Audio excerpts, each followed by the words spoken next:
So hello students and welcome back to my channel never stop learning. तो आज जो है हम लोग क्या स्टार्ट करने वाले हैं, आज कुछ स्टार्ट करने वाले नहीं हैं हम लोग। आज जो आपका अपकमिंग बोर्ड एग्जाम है ना, उसमें जो मैथ्स के क्वेश्चन पेपर आएंगे वो कैसा पैटर्न होगा उसके बारे में हम लोग डिस्कस करने वाले हैं। जैसा कि ऑलरेडी आपने बहुत सारा चीज़ तो आपको पता होगा, क्योंकि सैम्पल पेपर भी बोर्ड ने रिलीज़ किया हुआ है। उसके बाद आप सारे स्कूल्स में लगभग प्री बोर्ड भी ख़त्म हो चुके हैं, लगभग नहीं हो चुके हैं, क्योंकि अब 2 या 3 दिन बाद आपके बोर्ड्स के पेपर हैं। तो फिर भी मैं एक बार आपको वापस से क्वेश्चन पैटर्न जो है वो समझा देता हूँ, क्योंकि वो काफ़ी ज़्यादा इंपॉर्टेंट है। बहुत सारे बच्चे को ये चीज़ें समझ में नहीं आती है, लेकिन फिर भी जो लोग अभी भी थोड़ा सा कंफ्यूज हैं उसको मैं पूरा क्लियर करूँगा इसमें। तो बहुत ही सिंपल और शॉर्टेस्ट तरीके में मैं आपको इस पैटर्न क्या होगा, कौन कौन से क्वेश्चन आएंगे और किस किस चैप्टर से क्वेश्चन कौन कौन से पार्ट में रहेंगे, तो उसको हम लोग यहाँ पे देखते हैं। तो सबसे पहले देखिए, जो आपका क्वेश्चन पेपर है ना, वो टोटल मैथ्स में 5 सेक्शन में डिवाइड रहेगा। ठीक है, कितने सेक्शन में डिवाइड रहेगा? 5 सेक्शन में। सेक्शन ए हो जाएगा आपका, section B, section C, section D and section E. तो टोटल आपका क्वेश्चन पेपर जो होगा वो आपका कितना सेक्शन में डिवाइड होगा? 5 सेक्शन में। ठीक है, section A, section B, section C, section D and section E. Section A में 20 क्वेश्चन रहेंगे, दैट इज़ 20 क्वेश्चंस। ठीक है, सेक्शन बी में जो है वो 5 क्वेश्चन रहेगा। ठीक है, सेक्शन बी में 5 क्वेश्चन। सेक्शन सी में जो है ना वो आपका 6 क्वेश्चन रहेगा। ठीक है, सेक्शन डी में अगेन 4 क्वेश्चन। कितने क्वेश्चन रहेंगे?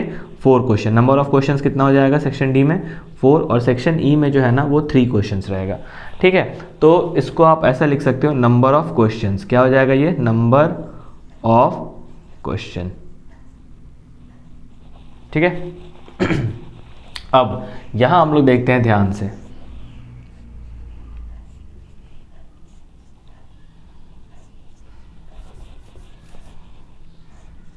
देखिए, तो सेक्शन ए जो है ना वो मोस्टली क्या है? ऑब्जेक्टिव। मतलब पूरा का पूरा आपका जो पहला सेक्शन रहेगा वो क्या होगा? एमसीक्यू टाइप होगा, that is multiple choice question. Multiple choice question का मतलब आपको एक क्वेश्चन दिया रहेगा, 4 ऑप्शन रहेगा, आपको टिक मार्क करना है। सिंपल है, बहुत ही बेसिक चीज़ जो मैं बता रहा हूँ आपको, ये आपको पता है।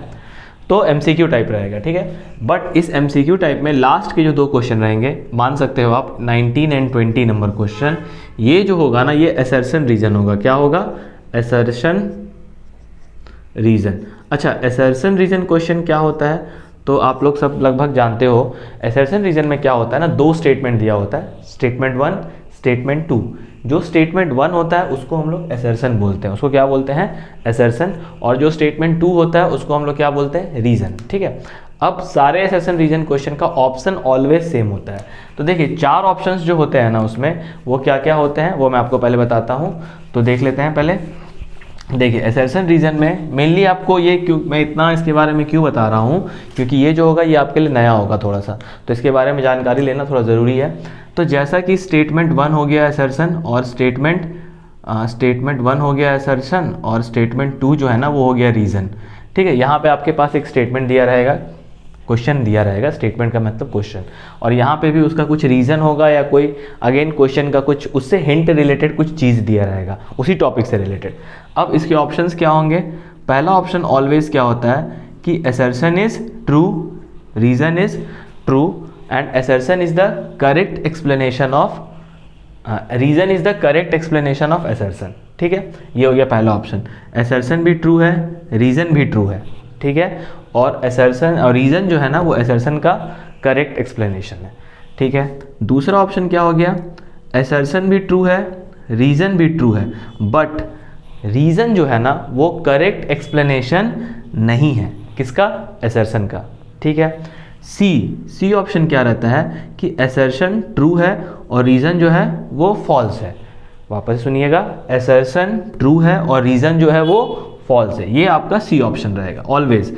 और डी ऑप्शन जो लास्ट ऑप्शन होता है ना उसमें क्या बोलेगा? असर्शन फॉल्स है और रीज़न क्या है? ट्रू है। ठीक है, एक बार वापस से इसको समझिए।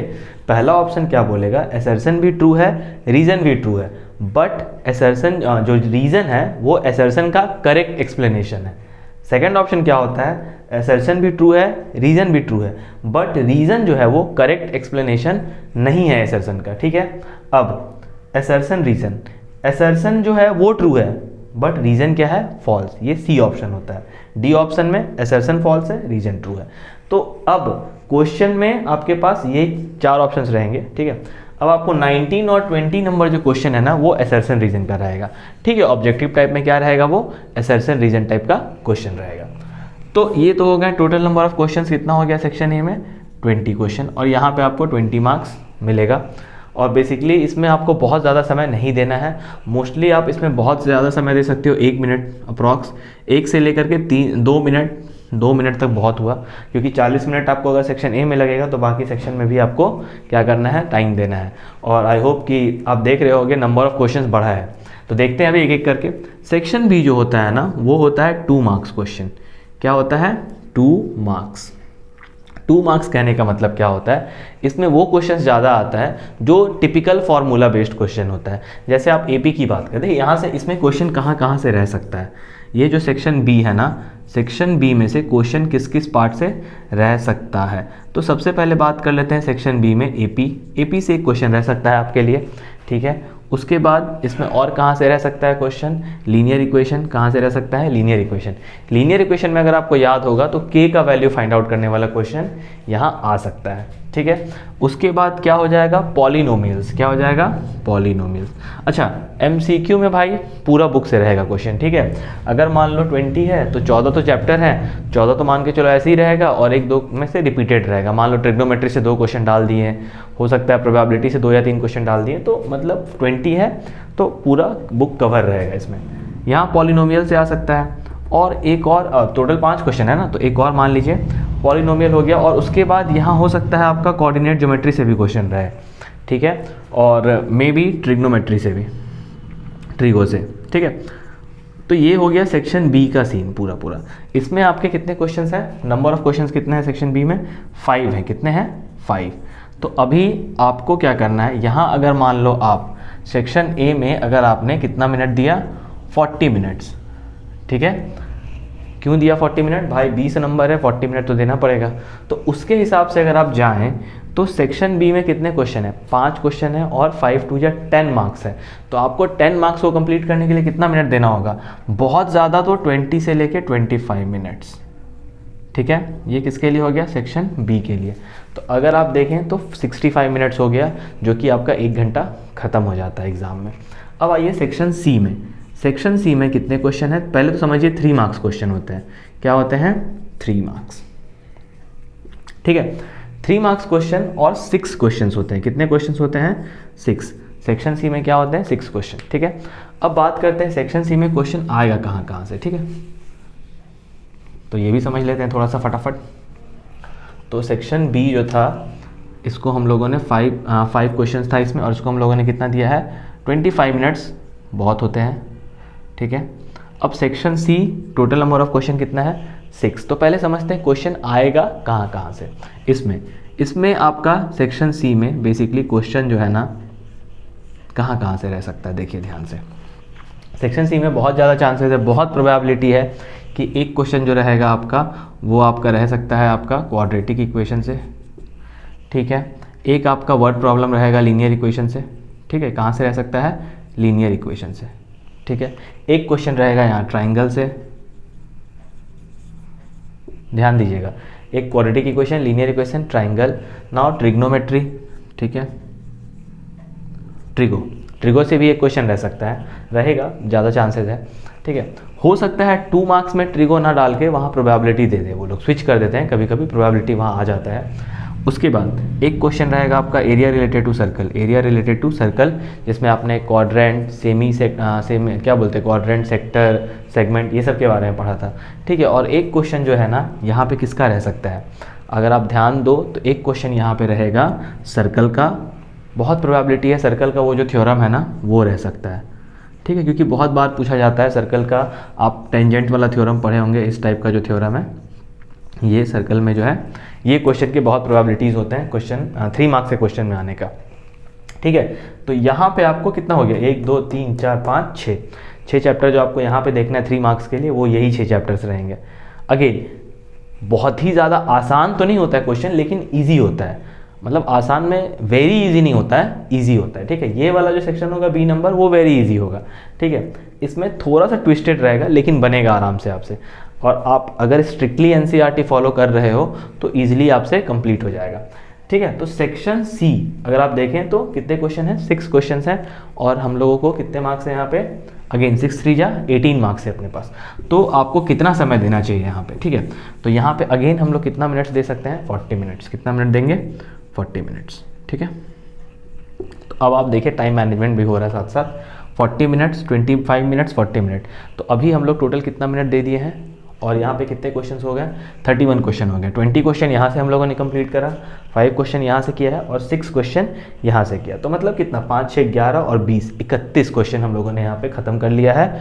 और कितने टाइम हम लोगों के पास है अभी, तो आप अगर ध्यान से देखें तो 1 आवर 45 मिनट्स है ना, 40 40 20 और 20 प्लस 40 40 80 और कितना plus 25, that means 1 hour 45 minutes, ठीक है। यहाँ पे जाके आपका 1 घंटा 45 मिनट ख़त्म हो जाता है। और आप अगर इसी स्पीड से बनाओगे तभी जा कर के आपको रिवीजन करने के लिए 15 मिनट समय बचेगा, अदरवाइज नहीं बच पाएगा। और आपको स्पीड मेंटेन करना बहुत ही ज़्यादा ज़रूरी है जब आप मैथ्स की बात करते हो तो, ठीक है। Excuse me. अगला जो होगा आपके लिए वो होगा डी सेक्शन। और डी सेक्शन में क्वेश्चन जो रहेंगे टोटल 4 क्वेश्चन रहेंगे, लेकिन ये 5 मार्क्स के क्वेश्चन है बॉस, तो इसमें 5 मार्क्स क्वेश्चन है, ठीक है। अब बहुत सारा प्रोबेबिलिटी क्या है कि ये तो डायरेक्ट 5 मार्क्स के एक क्वेश्चन डाल सकते हैं, 5 मार्क्स 5 मार्क्स। चांसेस ये भी हैं कि इसमें सब पार्ट हो सकता है। सब पार्ट कहने का मतलब, अगर मान लो यहाँ पे 32 से सेक्शन स्टार्ट है आपका, तो 32 का A B C ऐसा भी हो सकता है, लेकिन इसकी प्रोबेबिलिटी CBSE बोर्ड में बहुत कम होती है। साइंस में ऐसा हो सकता है, लेकिन मैथ्स में ऐसा होने का चांसेस थोड़ा सा कम होता है। तो फिर भी लेकिन क्वेश्चन यहाँ जो होगा वो थोड़ा सा मतलब होगा कि भाई आपको टाइम टेकिंग होगा। तो अब सेक्शन जो है ना आपका, इस सेक्शन में तो बेसिकली इस सेक्शन में क्वेश्चन कौन कौन से चैप्टर से आएंगे, और ये जो है ना ये मतलब श्योर शॉट है कि क्वेश्चन यहीं से ही आएगा। देखो सबसे पहले तो आप समझ लो कि सेक्शन डी में जो है ना स्टैट्स, सबसे पहला जो आपको पढ़ के जाना है स्टैटिस्टिक्स से एक 5 मार्क्स का क्वेश्चन श्योर शॉट रहेगा आपका, ठीक है। चाहे वो मोड का हो, चाहे वो मीडियन का हो, एक्स वाई फाइंड आउट करना हो, है ना। आपने पढ़ा है एक्स और वाई की वैल्यू कैलकुलेट करना, मोड भी निकालने बोला जा सकता है। Now come height and distance, यहाँ हाइट एंड डिस्टेंस का भी एक क्वेश्चन रहेगा। उसके बाद आ जाइए वॉल्यूम एंड सरफेस एरिया। अच्छा, यहाँ पे इंटरनल चॉइस आपको मिलेगा। इंटरनल चॉइस कहने का मतलब और वाला आपको यहाँ भी मिलेगा, और सेक्शन सी में भी और वाला सीन है, और मतलब इंटरनल चॉइस, ठीक है। इंटरनल चॉइस का मतलब या तो आप ये वाला पार्ट करो या तो ये वाला पार्ट करो, ये भी आपको पता है। तो वॉल्यूम सरफेस एरिया मिल जाएगा यहाँ पे आपको, एक स्टैट्स मिल गया, हाइट एंड डिस्टेंस मिल गया, और एक क्या हो सकता है, अगेन यहाँ पे भी आपका हो सकता है क्वाड्रेटिक इक्वेशन का क्वेश्चन हो, जो वर्ड प्रॉब्लम होता है जिसमें टाइम एंड वर्क है, अप स्ट्रीम डाउन स्ट्रीम है, या 2 क्वेश्चन मिला करके हो।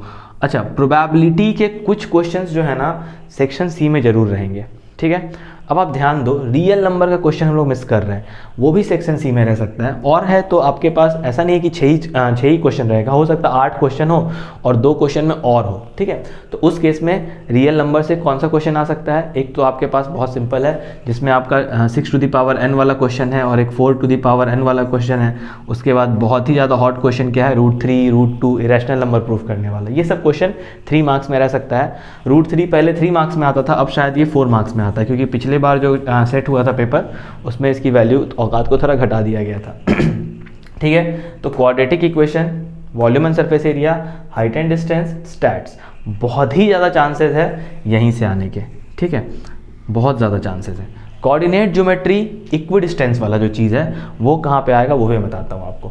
तो आप अगर ये चारों चैप्टर अच्छे से कर लेते हो, that is statistics, height and distance, volume and surface area, quadratic equation, तो आपका सेक्शन डी अप्रॉक्स कंप्लीट हो जाएगा, है ना। सेक्शन डी में अगर आप देखें तो अगेन 20 मार्क्स ही है, 5 4 जा 20, तो 20 मार्क्स है तो 40 मिनट्स, उससे ज़्यादा हम लोग नहीं दे सकते हैं।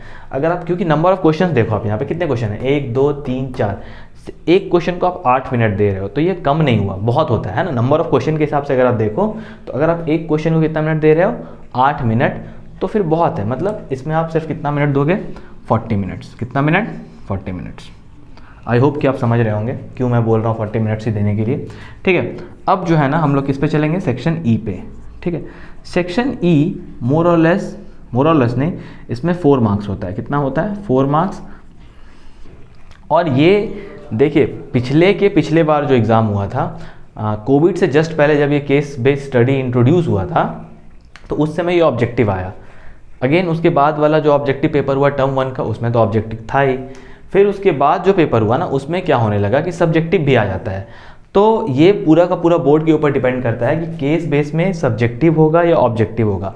अभी तक ऑब्जेक्टिव चलते हुए आ रहा है। ऑब्जेक्टिव का मतलब क्या है कि जैसे आपके पास अगर मान लो, अच्छा अभी हम लोगों ने कितना क्वेश्चन कर लिया, तो 20, 5, 25, 6, 31 और 31 और 4 35।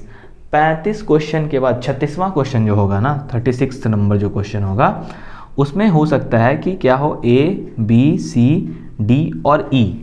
और इस E में ना 5 क्वेश्चन में से कोई 4 आपको करना होता है, ये भी एक चीज़ रहता है। और नहीं तो क्या होगा कि सीधा सीधा 4 क्वेश्चन होंगे ऑब्जेक्टिव टाइप और इसी में से कोई एक आंसर होगा। केस बेस्ड जो है ना उसमें क्वेश्चन आएगा कहाँ से, देखिए उसमें सबसे ज़्यादा प्रोबेबिलिटी जो हमको नज़र आता है, हमको क्या मतलब, आप अगर थोड़ा सा प्रीवियस ईयर क्वेश्चंस को देखोगे तो एक तो मेन सीन है इसमें कोऑर्डिनेट ज्योमेट्री का, उसके बाद सेक्शन ई की मैं बात कर रहा हूँ, ठीक है, कोऑर्डिनेट ज्योमेट्री, उसके बाद प्रोबेबिलिटी का सीन है इसमें, ठीक है, और उसके बाद इसमें वॉल्यूम एंड सरफेस एरिया का भी सीन है। आपको ध्यान होगा लाल किला वाला जो क्वेश्चन है, ठीक है, अगर आप सैम्पल पेपर में देखें तो ये लाल किला वाला जो बनाया हुआ क्वेश्चन था ऐसे ऐसे करके, ये लाल किला नहीं है भाई, ठीक है, मतलब उस टाइप का क्वेश्चन है। तो वो सारा क्वेश्चन इसमें आया हुआ है। वॉल्यूम एंड सरफेस एरिया का केस बेस्ड स्टडी आया हुआ है, कोऑर्डिनेट ज्योमेट्री का केस बेस्ड स्टडी आया हुआ है। तो इन सबसे सबसे ज़्यादा प्रोबेबिलिटी है, volume and surface area, probability and क्या हो गया, कोऑर्डिनेट ज्योमेट्री। 3 क्वेश्चन ही रहेंगे तो आपको इजी पड़ेगा बनाने में। अगेन इसमें भी आपके पास 4 ऑप्शंस रहेगा, A, B, C, D, ठीक है। ग्राफ जरूर प्रैक्टिस करके जाइएगा, ठीक है। ग्राफ इसलिए प्रैक्टिस करना ज़रूरी है क्योंकि ग्राफ अगर आप अच्छे से करना जानते हो तो आपको वो कोऑर्डिनेट ज्योमेट्री में भी काम आएगा एंड लीनियर इक्वेशन में भी काम आएगा। जो भी लोग ग्राफ नहीं बना रहे हैं या उसको ओवरलुक कर रहे हैं, प्लीज़ उसको ओवरलुक ना करें, उसको अच्छे से पढ़िए, ग्राफ को अच्छे से करिए और उसको पढ़ के जाइए, ठीक है। ग्राफ पढ़िएगा तो नंबर आने के चांसेस बहुत है। बेसिक स्टूडेंट जो हैं, जो बेसिक लिए हुए हैं, वो तो बिल्कुल ग्राफ करें, जो भी स्टैंडर्ड वाले भी हैं वो भी ग्राफ को करें। तो हम लोग यहाँ पे अगर आप देखें तो कितना हो गया भाई, 12, 3 को कितना क्वेश्चन था, 3 क्वेश्चन हुआ और 12 मार्क्स हुआ। तो 12 मार्क्स के हिसाब से अगर हम लोग जाएँ तो कितना, 3 क्वेश्चन है। अच्छा एक बार वापस से स्टार्टिंग पे चलते हैं, 40, 40, 40, 40 दिया, कितना हो गया 120, मतलब 2 घंटा 2.5 घंटा, अप्रॉक्स 2 आवर्स 25 मिनट्स। तो आप यहाँ पे कितना दे सकते हो 12 मार्क्स के लिए, बहुत ही ध्यान से समझिए। 12 मार्क्स के लिए आपको सिर्फ यहाँ पे कितना मिनट्स देना होगा, 25 मिनट्स ही अफोर्ड कर सकते हैं भाई, क्योंकि इससे ज़्यादा नहीं कर सकते हैं। अब क्यों नहीं कर सकते हैं, अब देखिए मैं आपको यहाँ समझाता हूँ कि क्यों नहीं कर सकते हैं। तो देखिए 40 + 40 कितना हो गया 80, 80 + 40 कितना हो गया 120, 120 + 50 कितना हो गया, 120 + 50 हो गया 170 मिनट। और आपके पास टोटल मिनट्स कितना है भाई, 180 मिनट। तो अगर आप इस स्ट्रैटेजी को फॉलो करते हो, जो कि बहुत ही ज़्यादा स्मार्ट वे है, इसको फॉलो अगर आप करते हो, ठीक है, चाहे आप कोई भी सेक्शन स्टार्ट करो, अब आपके ऊपर है, आप सेक्शन ए स्टार्ट करो, सेक्शन बी स्टार्ट करो, कोई भी सेक्शन आप पहले स्टार्ट कर सकते हो। बिल्कुल आप ये बात दिमाग में बैठा लो, कोई भी वहाँ पे आपको ऐसा नहीं है कि अगर आप सेक्शन सी पहले स्टार्ट कर दिए और फिर उसके बाद सेक्शन बी किए, फिर उसके बाद सेक्शन डी किए, फिर लास्ट में ए कर रहे हैं तो आपका मार्क्स कटेगा। नहीं, बिल्कुल भी ऐसा नहीं है। एग्जामिनर जो होते हैं उनको कोई प्रॉब्लम नहीं है, बस आपका आंसर रिप्रेजेंटेशन जो होता है कॉपी का वो थोड़ा अच्छा होना चाहिए, ठीक है। तो आप कोई भी सेक्शन स्टार्ट कर सकते हो बाकायदा। ये जो चीज़ है ना भाई, इस पर बहुत ध्यान देना है। 40 minute, 25 minute, 40 minutes, 40 minute, 25 minute, ये रामबाण है। इसको अगर आप फॉलो कर लिए ना तो आपके सारे एग्जाम अच्छे जाएंगे। सेक्शन को डिवाइड करो टाइम के साथ कि भाई अगर 40 मिनट हो गया तो अब हम यहीं पे छोड़ेंगे इसको, जहाँ तक बना उसके बाद अगला स्विच करेंगे, ठीक है। तो हम, मेरी ओर से जो सलाह है वो है कि सबसे पहले आप सेक्शन सी और सेक्शन डी को टच करें, ठीक है, उसके हिसाब से आप आगे बढ़ें। और मैं बोलूँगा कि लास्ट में जा कर के आप सेक्शन ए देखें, ठीक है। सेक्शन ए मतलब ऑब्जेक्टिव टाइप क्वेश्चन, क्योंकि होता क्या है ना, 1 मार्क्स के लिए हम लोग एक क्वेश्चन पे बहुत समय दे देते हैं, नंबर ऑफ क्वेश्चंस ज़्यादा है यहाँ पे।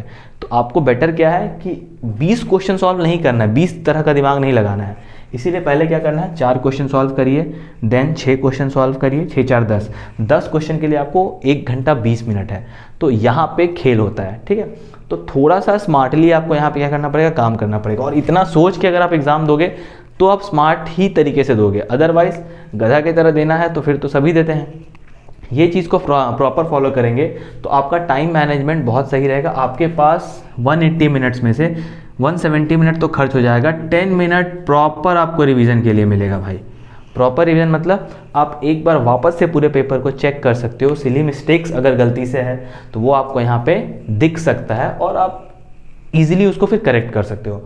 चाहे पेपर कैसा भी हो, आप ये बहाना मत दो कि पेपर लेंदी हो गया, ये छूट गया, मेरा सेक्शन छूट गया, मेरा सेक्शन डी पूरा ही छूट गया। बहुत लोग क्या सियाना होते हैं, सियाना बुद्धि तो होते ही है बहुत लोग, आजकल के बच्चे तो खैर बोलना ही नहीं है। वो क्या करते हैं, पहले सेक्शन ए अटेम्प्ट तो कर लेते हैं, ठीक है, जो तेज बच्चा है उसका तो छोड़ दो, जो मीडियोकर हैं, जो एवरेज से अबव एवरेज हैं, अबव एवरेज मान के चलते हैं, वो बच्चे क्या करते हैं, सेक्शन ए करते हैं, सेक्शन बी सी तक पहुँचते पहुँचते डी तक पहुँचते पहुँचते टाइम खत्म, और ई तो वो देख ही नहीं पाते हैं। 12 मार्क्स का क्वेश्चन मतलब छोड़ दिया आपने, मतलब अगर 80 में से आपने 12 मार्क्स का क्वेश्चन है छोड़ दिया तो आपने अटेम्प्ट कितना किया, 68 मार्क्स, और 68 में से राम जाने कितना सही कितना गलत। तो इसीलिए इसको आप फॉलो ज़रूर करें, ठीक है। ये बहुत ही ज़्यादा क्या है, रामबाण है, ठीक है।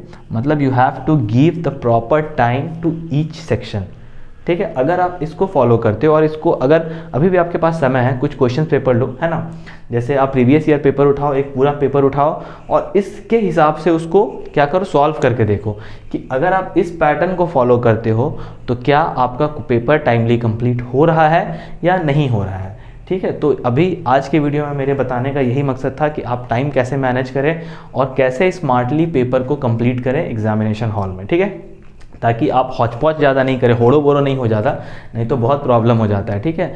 और बिल्कुल कभी कभी ऐसा भी होता है कि जब आप क्वेश्चन पेपर देखते हो ना तो एकदम से ब्लैंक हो जाता है, दिमाग एकदम लगता है अरे भाई अब क्या होगा, अब तो कुछ समझ में नहीं आ रहा। तो ऐसा नहीं होना, बिल्कुल कामली जो आपके पास रीडिंग टाइम होता है ना, जब आपको इन्विजिलेटर जो होता है वो कॉपी देता है, कोई क्वेश्चन पेपर देता है, तो आपके पास 15 से 20 मिनट का समय होता है। वो भाई 15 से 20 मिनट पहले पढ़ो, और रूल नहीं पढ़ना है कि क्या नहीं करना है, वो सब छोड़ दो, अंदर क्वेश्चन पढ़ो कि क्या क्या क्वेश्चन दिया हुआ है, और पहले हाथ में पेंसिल जरूर रखिए, और जो क्वेश्चन आपको लगता है ना कि मेरे को बहुत अच्छे से आता है उसको हल्का हल्का पॉइंट करते चलो, पूरा गोला नहीं मारना है ना तो भाई कैंसिल भी कर देगा पेपर, क्योंकि भाई उनका अलग नियम। तो बस इतना पॉइंट करो कि ये मेरे को आता है, और उस क्वेश्चन को अटेम्प्ट से उसको स्टार्ट करो। उससे क्या होगा ना कि आपका जो कॉन्फिडेंस है ना वो हाई हो जाएगा, बूस्टअप हो जाएगा। तो आप उससे क्या हो जाएगा, मतलब आपका कॉन्फिडेंस हाई हुआ, और पहली बात तो कॉन्फिडेंस हाई हो गया, और आपका जो प्रेजेंटेशन है दैट इज़ जो आपका पहला पेज है वो अच्छा गया, दूसरा पेज अच्छा गया, तो वो थोड़ा आपको बिल्डअप करेगा।